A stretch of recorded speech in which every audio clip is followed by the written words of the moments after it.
Quando a gente pensa em ilha, a imagem que vem à mente costuma ser algo tropical, cheio de coqueiros e praias de areia branca, não é mesmo?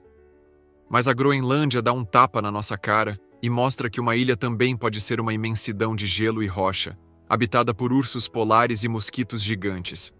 Se você acha que a Groenlândia é apenas um pedaço de terra congelada e sem muita história, prepare-se para mudar de ideia.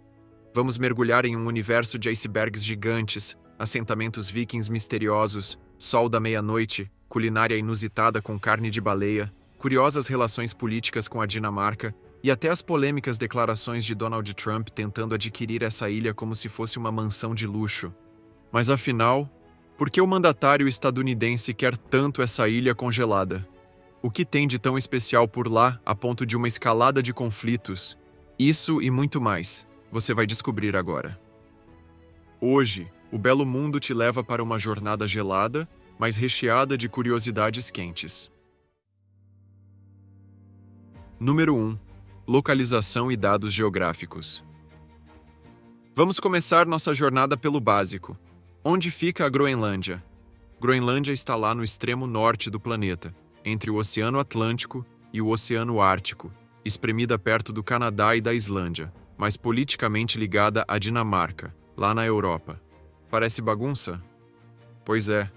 Geograficamente faz parte da América do Norte, mas politicamente é um território autônomo europeu, associado ao Reino da Dinamarca. E se você abrir o Google Maps, vai ver que a Groenlândia domina a porção setentrional do globo. Só que seu tamanho aparente nos mapas costuma ser exagerado pelas projeções cartográficas. Ainda assim, não há dúvida, ela é a maior ilha do planeta que não é um continente, com mais de 2 milhões de quilômetros quadrados. Mas tem um detalhe. Quase 80% dessa imensa ilha está coberta por gelo, a chamada ice sheet, cuja espessura pode chegar a 3 quilômetros em algumas áreas. E esse gelo não é recente. Estudos indicam que partes dessa camada têm mais de 150 mil anos, ou seja, existe desde antes da humanidade ter inventado a agricultura. Mas o que mais preocupa os cientistas é que essa camada está derretendo cada vez mais rápido. O impacto disso pode ser catastrófico para o mundo inteiro. Se todo esse gelo derretesse, o nível do mar subiria vários metros, inundando cidades litorâneas como Nova York, Rio de Janeiro e Veneza. O clima da Groenlândia também não é nada amigável. Ártico e subártico, com temperaturas abaixo de zero na maior parte do ano. Os invernos são rigorosos, com marcas que podem chegar a 30 graus negativos ou menos, enquanto os verões, nas áreas costeiras, podem atingir 10 graus positivos, especialmente ao sul. A capital, Nuuk, chamada de Godhavn em dinamarquês, fica na costa sudoeste da ilha. Apesar de ser a cidade mais populosa, não chega a ter 20 mil habitantes, ou seja, a capital tem uma população menor que a capacidade do estádio do Maracanã, no Rio de Janeiro. Resumindo, um território gigantesco, mas com uma população minúscula. E agora que já deu para entender onde fica a Groenlândia e o que a torna tão única, é hora de viajar no tempo e conhecer um pouco do seu passado. Número 2. Breve história e colonização.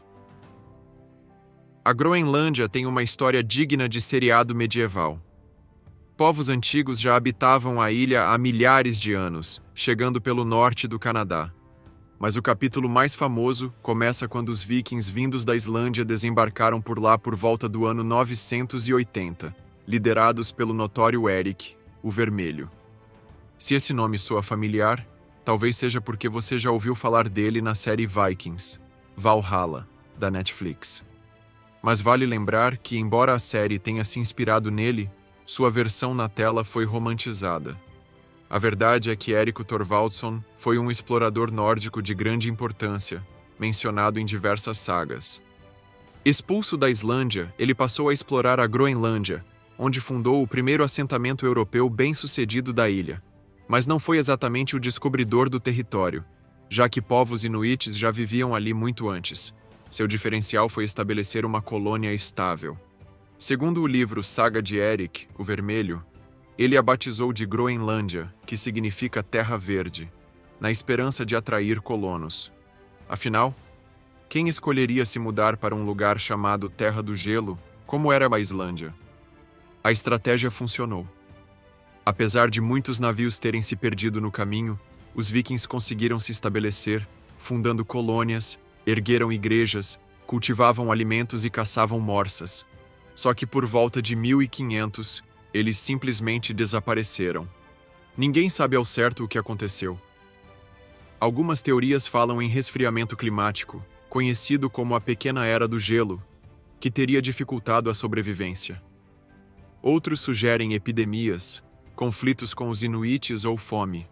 Fato é que, quando os europeus voltaram a olhar para a Groenlândia séculos depois, os únicos habitantes eram os inuites, conhecidos erroneamente como esquimós. A Groenlândia voltou oficialmente para a Europa em 1721, quando a Dinamarca a incorporou como colônia. Mas só em 1953 foi considerada parte integral do Reino da Dinamarca, ainda que na prática seguisse com status de território dependente. A partir de 1979, os groenlandeses conquistaram mais autonomia e, em 2009, assumiram um autogoverno ainda mais amplo. Hoje, eles controlam quase tudo, exceto política externa, segurança e finanças, que seguem sob o comando da Dinamarca. Mas a ideia de uma independência total continua viva. E esse desejo ficou ainda mais forte quando o então presidente dos Estados Unidos fez declarações que causaram alvoroço e revolta, tanto na Groenlândia quanto na Dinamarca. Mas afinal, o que os americanos querem tanto nesse pedaço de gelo? Número 3. O interesse de Donald Trump e as polêmicas. Se você achava que a ideia de comprar territórios era coisa do passado, tipo a compra do Alasca pelos Estados Unidos em 1867, saiba que Donald Trump tentou ressuscitar essa prática. Em 2019, o então presidente norte-americano demonstrou publicamente o desejo de adquirir a Groenlândia. E não foi piada de stand-up dele. Ele realmente levantou a possibilidade de negociações, perguntando abertamente se os Estados Unidos poderiam comprar a ilha e se isso seria do interesse geopolítico do país. A justificativa oficial? Segurança nacional, reservas de minérios, recursos naturais estratégicos como metais de terras raras, a posição privilegiada da ilha no Ártico e, claro, impedir que China e Rússia aumentassem sua influência na região. Mas a Dinamarca e a Groenlândia responderam com um sonoro: "Não tá à venda, meu querido." A primeira-ministra dinamarquesa chamou a ideia de absurda e Trump, ofendido, cancelou uma visita oficial a Copenhague na época. Para esquentar a polêmica, Trump, recém-reeleito, repetiu a história, mencionando até a possibilidade de ações militares ou econômicas para garantir o controle da ilha. Ele disse que os americanos precisam da Groenlândia pela segurança econômica. Mas, de novo, os groenlandeses não querem. Mesmo assim, ficou claro, o interesse global pela ilha cresce, e ela é vista como peça-chave na geopolítica do Ártico. Afinal, quem domina a Groenlândia controla uma rota marítima estratégica e uma boa fatia dos recursos minerais que, com o derretimento das geleiras, podem ficar mais acessíveis. Mas saindo desse tabuleiro político e dessa disputa entre potências, é hora de falar de algo que realmente define a alma da Groenlândia: o seu povo. Número 4. População e cultura. Lembra quando falamos lá no início que a maior cidade da Groenlândia não tinha população suficiente para lotar o Maracanã? Pois bem, vamos corrigir isso. Na verdade, a Groenlândia inteira não teria gente o bastante para encher o estádio. O Maracanã tem capacidade para quase 79 mil pessoas, enquanto toda a Groenlândia tem apenas 56 mil habitantes, ou seja, se juntássemos todos os groenlandeses, ainda sobrariam lugares no estádio. E quem são essas pessoas que vivem em um dos lugares mais remotos e frios do planeta? Cerca de 90% da população é de origem inuit, aqueles povos que, no senso comum, muita gente chama de esquimós, termo que muitos consideram pejorativo. Eles preferem ser chamados de Kalaallit, ou simplesmente inuites. Com o passar dos séculos, a cultura inuit foi absorvendo elementos modernos devido ao contato com os europeus, mas as tradições seguem firmes. Ainda hoje, é possível ver roupas típicas feitas de pele de foca, festas com danças ancestrais e cânticos que atravessam gerações. A língua oficial da Groenlândia é o groenlandês, parte do tronco linguístico inuit. Mas o dinamarquês também é muito falado, especialmente nas cidades maiores. E, com a globalização, a geração mais jovem aprende inglês nas escolas, tornando muitos groenlandeses trilíngues. Número 5. Infraestrutura.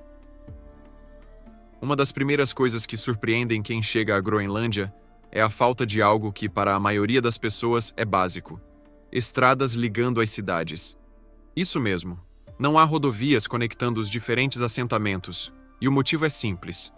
O relevo rochoso e a imensidão de gelo tornam praticamente inviável a construção de vias pavimentadas de longa distância. Ou seja, aqui não tem essa de pegar um ônibus ou um carro para ir de uma cidade a outra. Então, como as pessoas se deslocam? Por mar, ar e neve. Para distâncias maiores, o meio de transporte mais comum é o avião ou barco.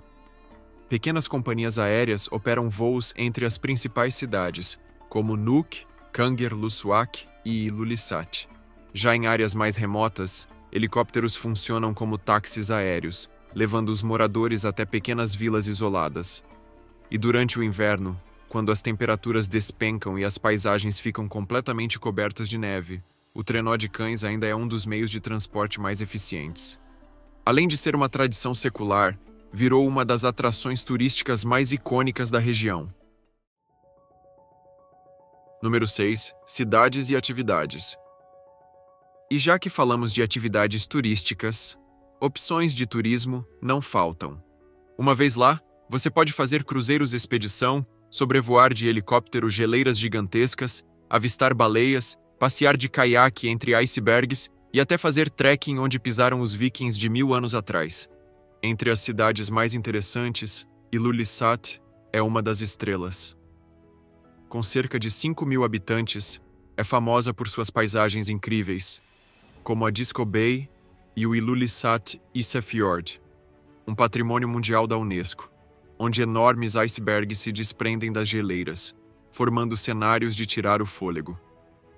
No sul da ilha, Qaqortoq oferece um charme diferente, com casinhas coloridas, inscrições antigas e uma atmosfera acolhedora, perfeita para quem quer um pouco mais de estrutura sem abrir mão do isolamento. Mais ao leste, Tasiilaq é uma cidade acessível apenas por helicóptero ou barco, já que não há estradas para chegar até lá. O que falta em acessibilidade sobra em paisagens espetaculares, montanhas íngremes, fiordes e oportunidades para trilhas inesquecíveis. E para os amantes de história, a Groenlândia guarda ruínas vikings impressionantes, como as de Qasiarsuk e Hvalsey. A famosa igreja de Hvalsey, construída no século XIV, é uma das estruturas mais bem preservadas desse período. Isso sem contar que existem várias lendas locais sobre espíritos, monstros marinhos e seres que habitam o interior das montanhas de gelo. Como em qualquer lugar remoto, o imaginário popular cria histórias para explicar sons estranhos, fendas de gelo e fenômenos naturais únicos. Número 7. Fenômenos naturais. Uma das maiores atrações para quem visita a Groenlândia é a chance de ver a aurora boreal. Entre o fim de setembro e meados de março, há longas noites escuras, e se o céu estiver claro, é bem provável que você presencie aquele show de luzes dançantes no céu, que pode ir do verde ao violeta, numa espécie de balé magnético incrível. Já no verão, ocorre o fenômeno oposto, o sol da meia-noite. Entre maio e julho, o sol não se põe, e o dia parece nunca acabar. Para quem não está acostumado, pode ser difícil dormir nos primeiros dias, já que o corpo estranha a falta de escuridão. Seja qual for a época do ano, uma coisa é certa: prepare roupas adequadas e um bolso cheio, porque a Groenlândia não é um destino barato. Mas para quem busca uma experiência verdadeiramente única, estar em um dos lugares mais remotos do planeta, praticamente fora do mapa, é algo simplesmente indescritível. Número 8. Gastronomia exótica. Se a gente está falando de viajar para lugares extremos, comida não pode faltar, ainda mais em temperaturas congelantes, que parecem deixar a fome ainda maior. Mas já fica o aviso: os sabores por aqui são bem diferentes do que estamos acostumados. Como a Groenlândia é um lugar onde plantações praticamente não existem, a pesca e a caça são essenciais para a sobrevivência. Os peixes mais consumidos são halibut e bacalhau, mas a dieta local também inclui carne de foca, rena e até baleia. O prato nacional é o sua assat, uma sopa tradicional que pode levar carne de foca, rena, baleia ou aves marinhas, temperada com sal, pimenta e folhas de louro. Outro alimento típico é o matak, que nada mais é do que a pele da baleia com uma camada de gordura, consumida crua para aproveitar o alto teor de vitaminas. Pode soar estranho para quem não é da região, mas no Ártico, a realidade alimentar é outra. A caça sustentável faz parte do modo de vida inuit há séculos, e os habitantes locais aproveitam todas as partes dos animais que caçam. Outra coisa que é bom deixar claro é que existem regras. A caça de baleias é estritamente controlada. Certas espécies, como a baleia azul, são protegidas e proibidas. Já outras, como a baleia comum, são permitidas dentro de cotas rígidas e voltadas somente para o consumo local. É vegetariano? Não tem problema. Aliás, o problema vai ser seu bolso. Hoje supermercados importam de tudo, de legumes a chocolates, mas a preços altíssimos. Nada é cultivado localmente, exceto alguns peixes e pequenas plantações experimentais em estufas. Só não espere encontrar enormes pomares ou plantações. A natureza não dá muita chance para isso no Ártico. Para beber, eles amam café e chás, e há quem produza cerveja artesanal usando água puríssima das geleiras. Número 9. Animais, ecossistema e mudanças climáticas. E por último, e não menos importante, não tem como falar da Groenlândia e não falar que esse pedaço de gelo é lar de animais incríveis. O urso polar é, sem dúvida, o rei do Ártico, mas ele não está sozinho. Em algumas regiões, é possível ver renas, lebres árticas, bois almiscarados e raposas do Ártico. Nas águas gélidas, as baleias jubarte e narvais, aquelas que parecem ter um chifre, nadam lado a lado com focas e morsas, especialmente no verão. Só que esse ecossistema está ameaçado. O derretimento das geleiras causado pelas mudanças climáticas tem impactado diretamente toda essa fauna. Os ursos polares, por exemplo, dependem do gelo marinho para caçar focas. Quando a cobertura de gelo diminui, eles perdem território de caça e enfrentam cada vez mais dificuldades para sobreviver. Toda a cadeia alimentar começa a desmoronar, afetando animais de todos os tamanhos. Outra coisa, se você tem medo de serpentes, pode ficar sossegado. A Groenlândia não tem cobras. Na real, dificilmente teria répteis num ambiente tão frio. Mas, em compensação, existem os mosquitos groenlandeses. Nos meses de verão, uma nuvem de mosquitos gigantes toma conta dos vales com água doce e vegetação rasteira. Eles não transmitem doenças, mas são enormes, vorazes e irritantes. Tanto que uma das coisas mais vendidas nas lojas locais são as redes para cobrir o rosto, porque ninguém quer passar a viagem com mosquitos enfiando no nariz e nos olhos. Então, se for excursionar no verão groenlandês, já sabe, repelente e aquelas redinhas são seus melhores amigos. E aí você encararia essa aventura gelada? Conhece ou ficou com vontade de embarcar para esse canto remoto do mundo? Conta pra gente nos comentários. Se gostou desse conteúdo, deixe seu like, compartilhe com os amigos e não esqueça de se inscrever aqui no Belo Mundo para ficar por dentro de tudo sobre culturas, destinos e curiosidades de um mundo cheio de surpresas. Muito obrigado por acompanhar até aqui e até a próxima aventura.